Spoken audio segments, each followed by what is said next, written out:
रावण से किसी ने कहा कि तुमने जिंदगी में नाम क्यों नहीं लिया? रावण बोला आदत से मजबूर था, बुरे काम छूटते नहीं थे, तो मैंने कहा कि राम जी का नाम लेकर तो बुरे काम न करूं, लेकिन अब बुरे काम करने की कोई बात नहीं रह गई, अब राम जी का नाम लेकर पार हो जाऊंगा। और रावण की गति हुई। कई बार लोग क्या कहते हैं, इनके यहाँ ऐसा ही है सब। कैसा?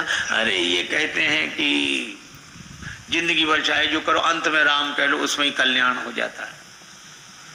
बोले ये तो बेकार की बातें हैं, मन को लुभाने की बातें हैं, इसमें कोई सार नहीं। जिंदगी भर पाप करो, आखिरी में नाम लेने से क्या हो जाएगा? पार हो जाएगा। तार्किक लोग ऐसा कहते हैं, पर मैं उनसे निवेदन करता हूं कि ये 100% सत्य है कि जिंदगी भर न करे कुछ और अंत में राम कह ले तो पार हो जाएगा। कैसे? हमने कहा ऐसे जैसे साल भर विद्यार्थी ना पढ़े और परीक्षा में बगल वाले की नकल करके सही लिख दे तो पास माना जाएगा, फेल नहीं। इसी तरह कोई जिंदगी भर कुछ न करे पर अंत में अगर राम कह दे तो वह भी पार हो जाता है। राम नाम की बड़ी महिमा है, राम नाम लेना ही चाहिए। राम सकल नाम न ते अधिका। एक सज्जन बोले नाम लेने तो ठीक, पर मन न लगे तो क्या फायदा? मन तो लगता नहीं, राम राम राम राम करते रहते, मन लगता नहीं। मन कई बेचारे नाम लेने वाले कहते महाराज मन नहीं लगता तो क्या फायदा होगा नाम लेने से। हमने कहा कि तुम रेलगाड़ी से पोरबंदर से अहमदाबाद जा रहे हो हा?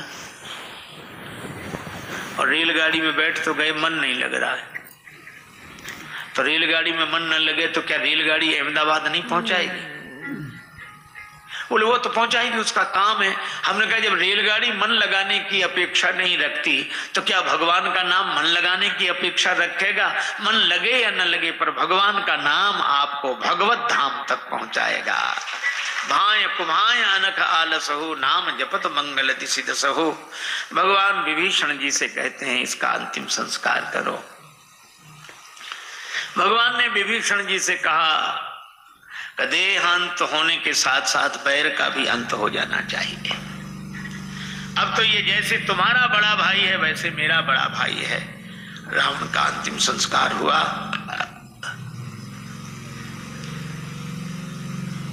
मंदोदरी प्रभु के पास आई, डोली में बैठकर सोच रही है कि मैंने कितना समझाया, नहीं माना रावण। अब मैं राम जी के सामने जा रही हूं, पता नहीं क्या कहेंगे, वो बुरा भला कहेंगे, सुनूंगी।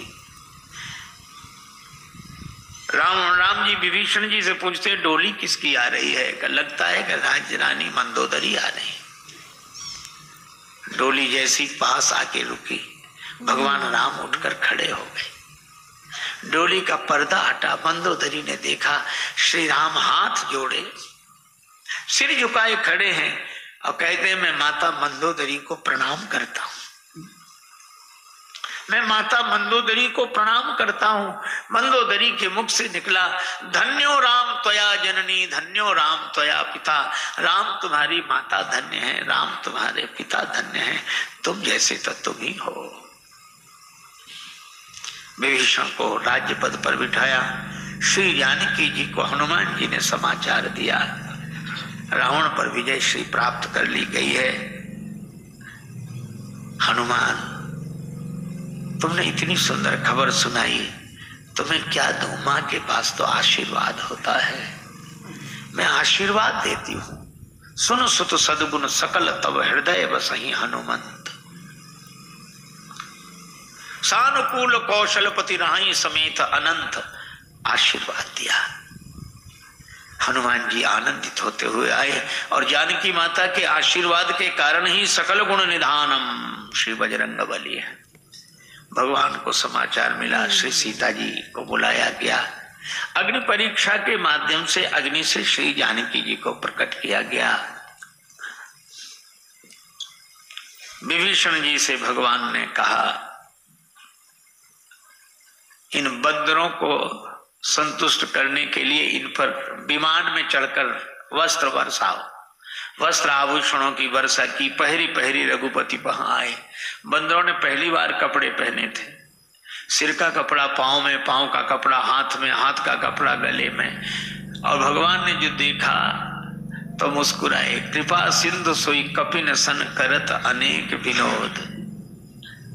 देवराज इंद्र ने अमृत वर्षा करके वानरों को जिलाया।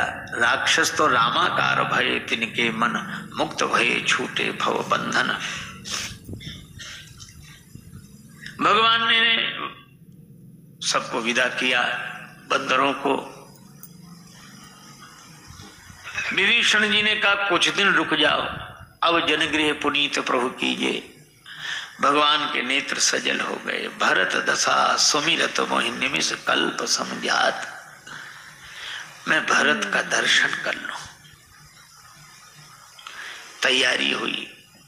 विमान में भगवान श्री सीताराम जी विराजमान हुए, सभी वानर वीर विराजमान हुए।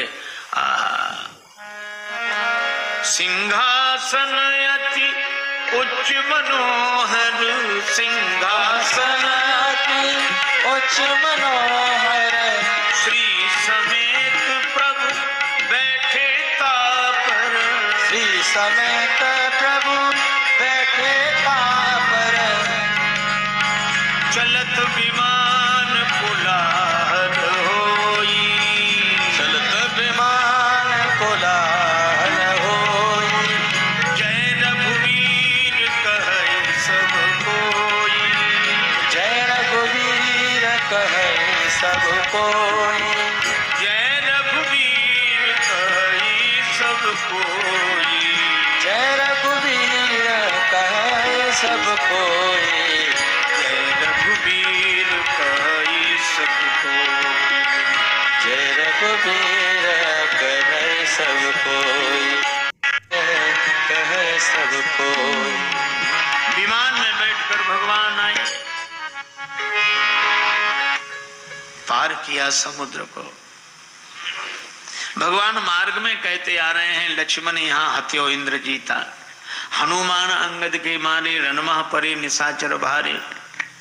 श्री जानकी जी ने कहा कि प्रभु आपने वो तो दिखाया कि हनुमान जी ने राक्षसों को मारा, अंगद जी और हनुमान जी ने, लक्ष्मण जी ने मेघनाद को मारा, लेकिन आपने क्या किया? अब ये तो श्री सीता जी भी जानती हैं कि राम जी ने क्या किया, पर वे राम जी के मुख से सुनना चाहते। आपने, राम जी बिल्कुल मौन। हमने किया है बताएंगे। तो कब बताएंगे? बताओ ना। इतनी बातें करते समुद्र के इस पार आ गया विमान। भगवान ने कहा हमने यही किया, यहां सेतु बांधे और थापे शिव सुखधाम। सीता सहित कृपा निधि शंभु की न प्रणाम। हमने तो शंकर जी को बिठा दिया।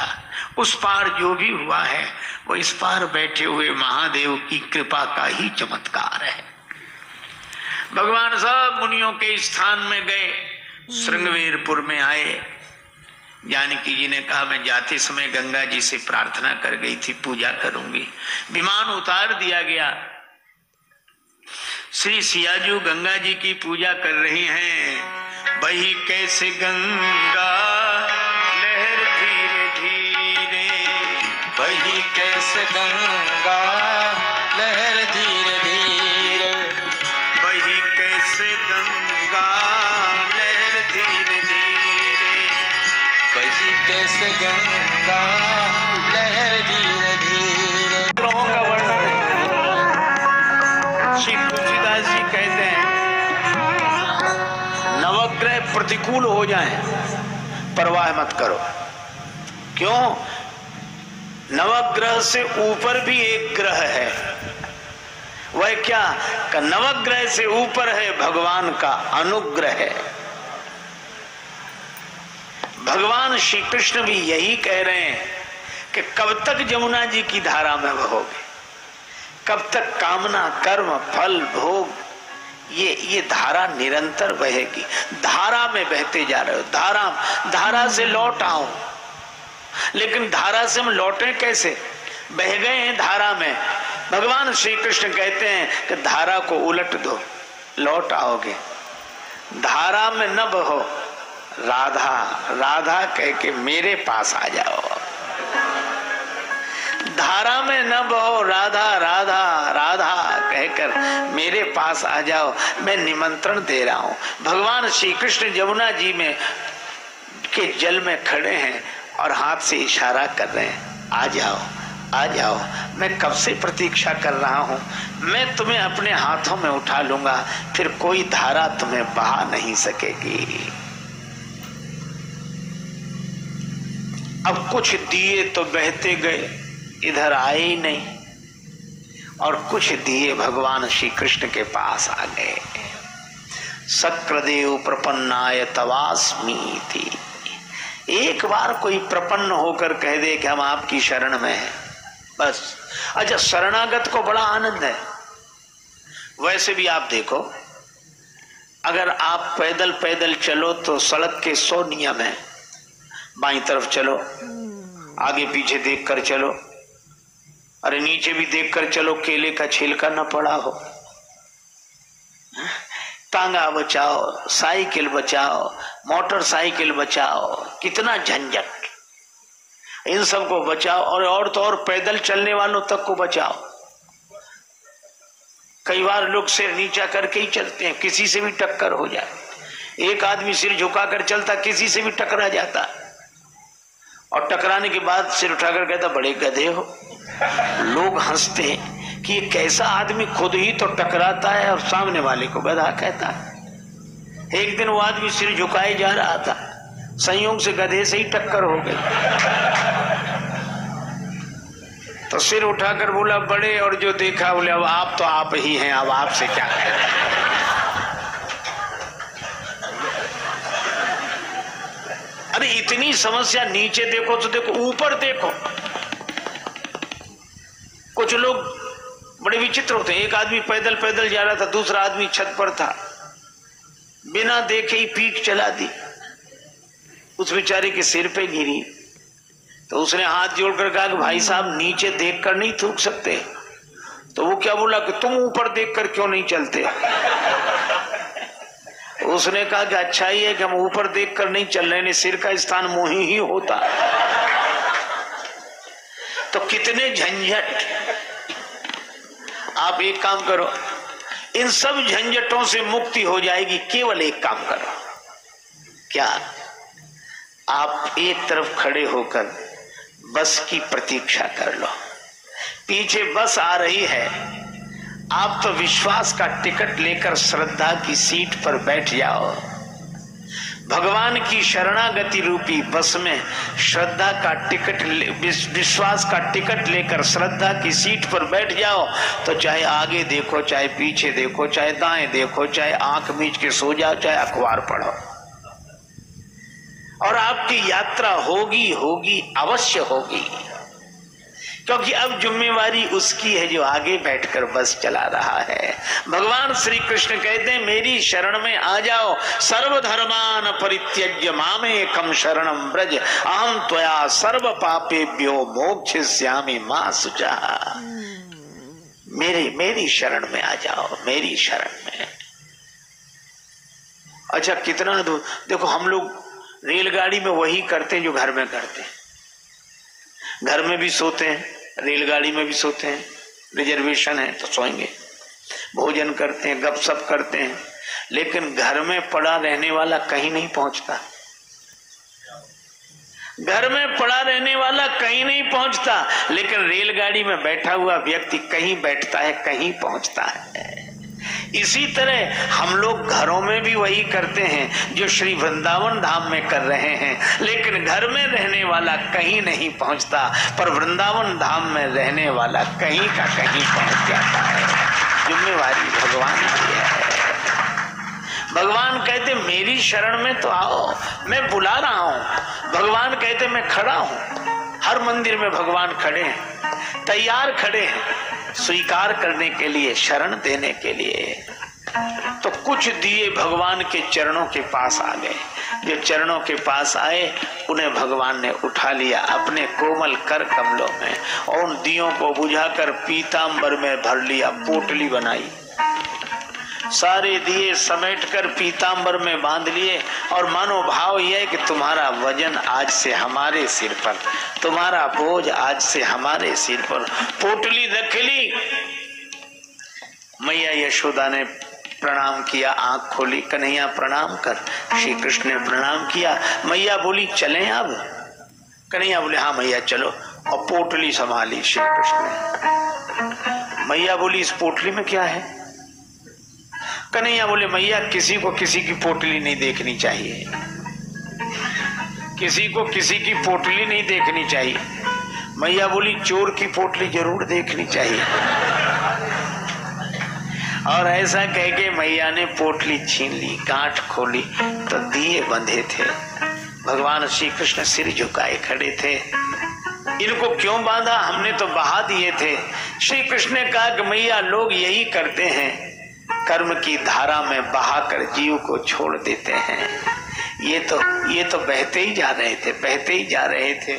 तो लेकिन तुमने क्यों बांधे? श्री कृष्ण ने कहा मैया मेरी आदत है कि मैं किसी को बहते हुए नहीं देख सकता।